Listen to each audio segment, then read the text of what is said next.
All right, guys, before we switch it up to baseball, I actually want to remind you all again that you can get buckets with your first bet on FanDuel, America's #1 sports book. Because right now, new customers get $150 in bonus bets with any winning $5 bet. That's $150 if your bet wins. And you can also check out the FanDuel Profit Boost tokens. It's in the app. You can go to your account page, check out the boost, and you want to use them for the UNC Duke game this weekend. Just visit FanDuel.com/UCSS to shoot your shot. FanDuel, the official sportsbook partner of the NBA. So spring training well underway right now. We are 3 weeks tomorrow. 3 weeks from tomorrow is the start of the 3 weeks from tomorrow is the start of the Major League season for most teams. Although the Dodgers and the Padres are playing 2 games Korea. in South Korea. I don't know when they're playing. I can't remember. It's like 12 days before the rest of the season. Something like that. So in like a week and a half. And those games count. There's 2 games. They count towards the regular season. Do you like that, standings. by the way, before we go on? I think it's cool. Yeah, I don't have a that problem far with in it. advance of the actual. Yeah, it's a little weird, but I don't care. We're for our fantasy baseball league, we're actually drafting after that, so we're drafting the day before the season starts. And if you draft anybody on the Padres and Dodgers, you're getting credit for their stats for those 2 days, whether they're good or bad. So if you have a pitcher and he gives up 15 runs, you're stuck with that. So does that mean technically? Would you agree with this then? Because baseball is a more popular sport than football in the world, that baseball is the second most popular sport after soccer? Basketball, I think because you got Japan. It depends where you are in the country. Like, South Korea. In Asia, in a lot of parts of Asia, baseball is more popular. You know, in South Korea, Taiwan, China's coming up. Japan certainly it's huge. And then in Central and South America, it's big. Especially northern South America. But in Europe, nobody cares about baseball. It's coming up in a few countries, but for the most part, no. Basketball is mainly. I still think basketball's main in Europe. I would say, yeah. I'm not even sure that even just it being an American sport, that football isn't more popular total than basketball and baseball. I don't know. I just thought soccer is definitely #1, even though none of us really care. But soccer is huge.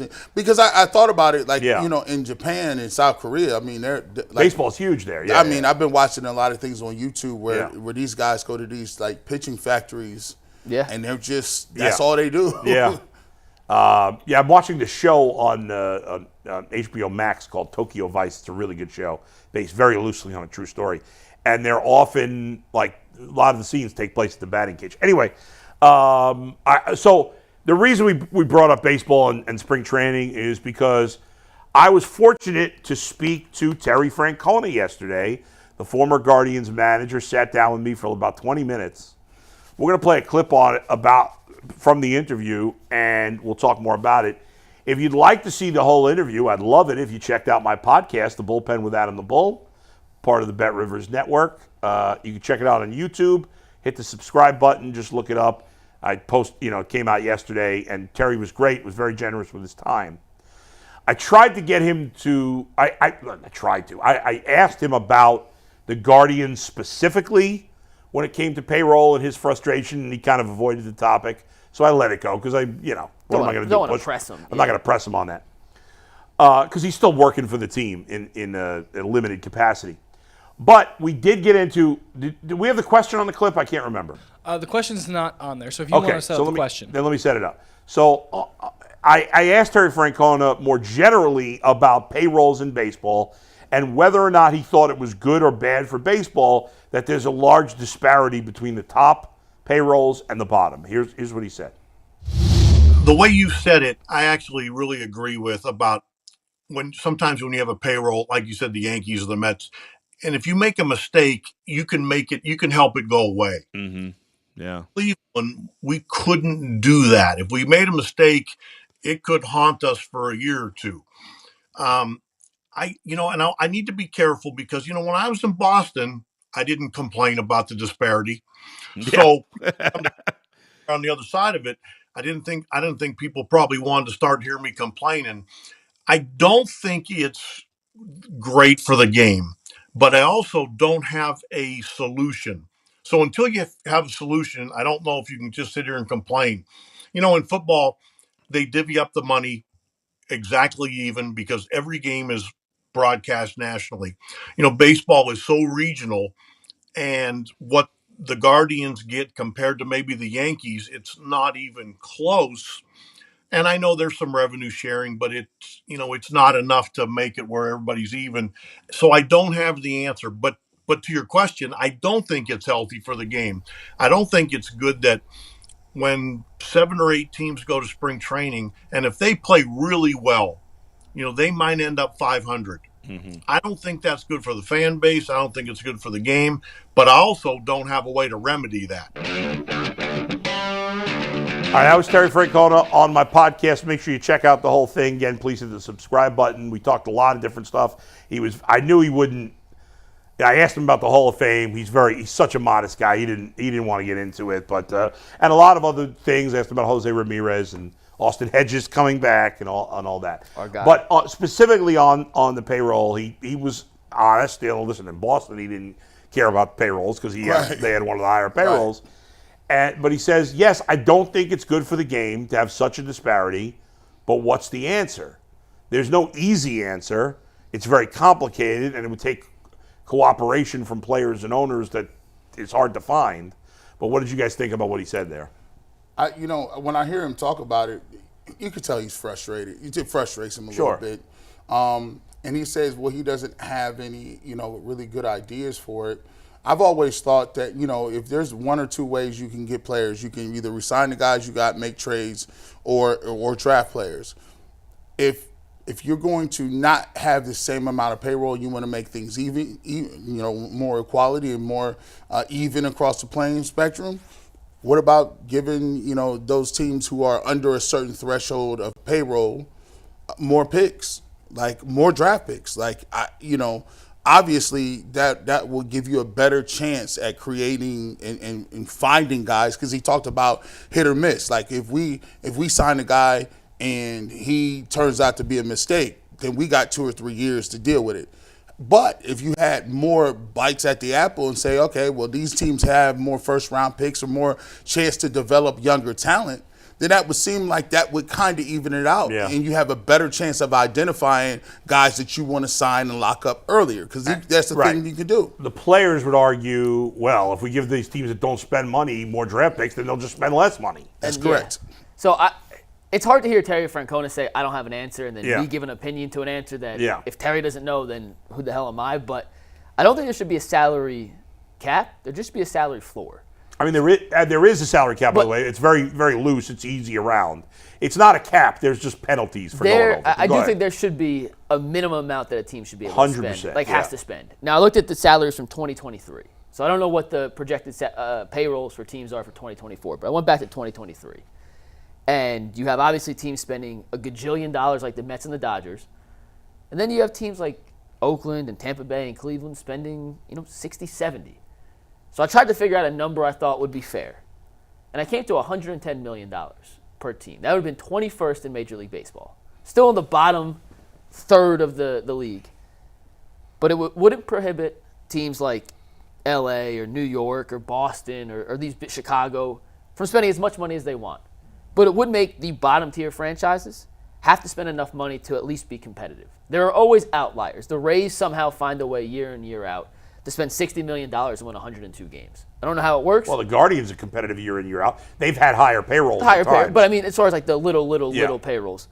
But I don't think you could say, well, just because this one team does it, everyone should be able to do it. They have some sort of secret sauce down there that no one else in Major League Baseball has been able to replicate to that extent. Other teams have had it in short spurts. The Royals did it earlier in the decade when they won a World Series. The Guardians have done it from time to time here, but not sustainable. But I do think by making a salary floor, it would force owners who aren't willing or capable to spend the bottom line dollar to sell the team and bring in owners who could.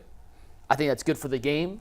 I don't think you need a $500 million payroll to win a World Series, but I do think you need to spend more than $50 million to compete on a year in, year out basis and you owe it to the fans. So I don't think there should be a cap, but I do think a salary floor, and I picked 110. If you want to say it's a I think it should be at least 130. I'd probably have it at 150. Oh, you go even higher, okay. But at least 130 should be the salary floor. There's no excuse for a team. 130 would be an average of $5 million per player. I mean, you got to be able to average at least $5 million per player. Are there capital requirements for if I want to buy a team Yeah. Are there capital requirements to say, listen, you can't be a millionaire, you gotta be a billionaire if you want that? I'm not 100% sure about that. I would assume that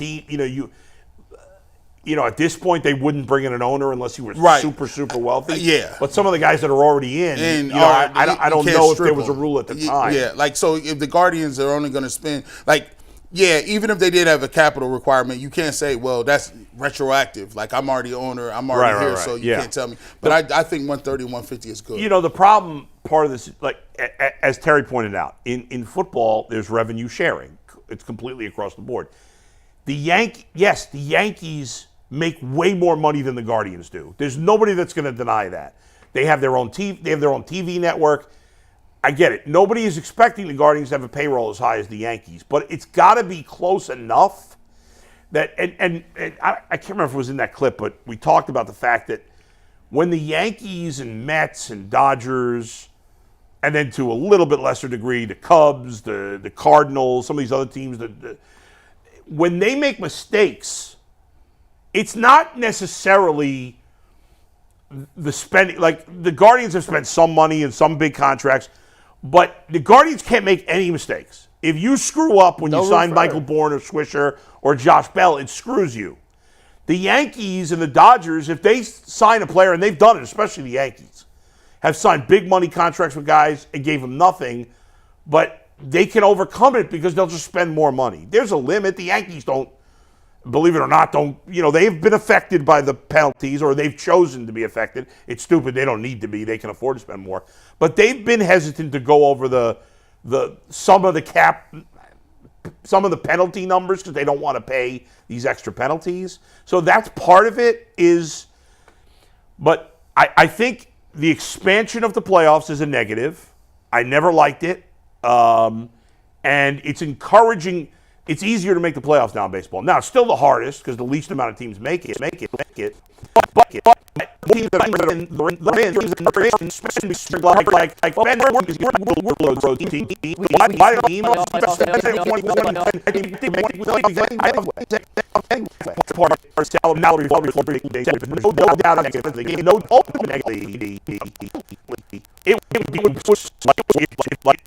Let's let ball from in basketball too. In basketball, football, one great makes more difference. We've seen was Mike Trout show up. Now Trout's fallen off a little, but for a number of years, Ohtani and Trout were two best players in baseball. But the rest of the team stunk, so it didn't matter. One player cannot make up for, and that's why a team like the Guardians, who have won a ton of games. Now, ultimately, you can say, well, they haven't won a World Series. Listen, a lot of that's luck and a crapshoot once you're in the playoffs.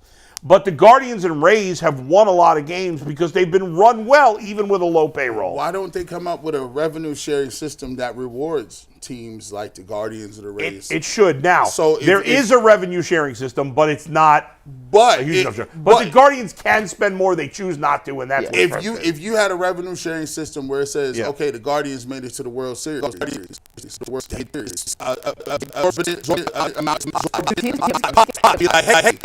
is your reward. Now next year, you put the teams money so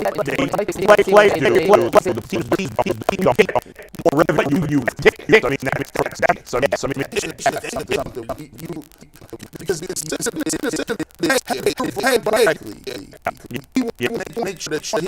sure that run directly more money to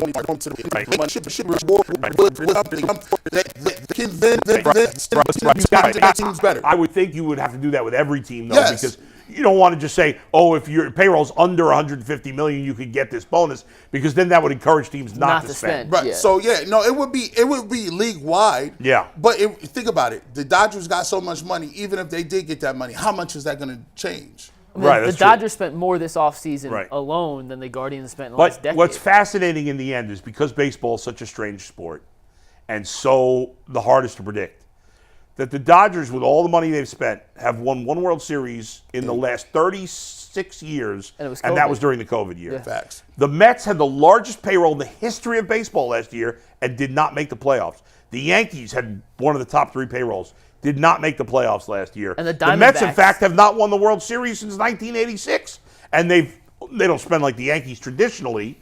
Now they got a richer owner, so they spend more.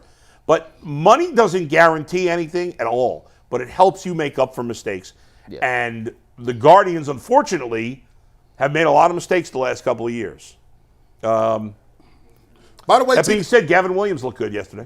Tito looked good. By the way, He looked great. Mike was saying that too. He looked great.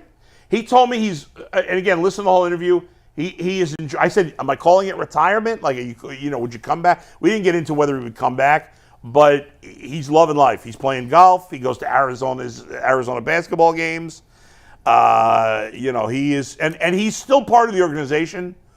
But I said to him, are you staying away from the team now because you don't want to kind of overstep and let Stephen Vogt get his control of the team? He was like, absolutely. I didn't want to be around the team now.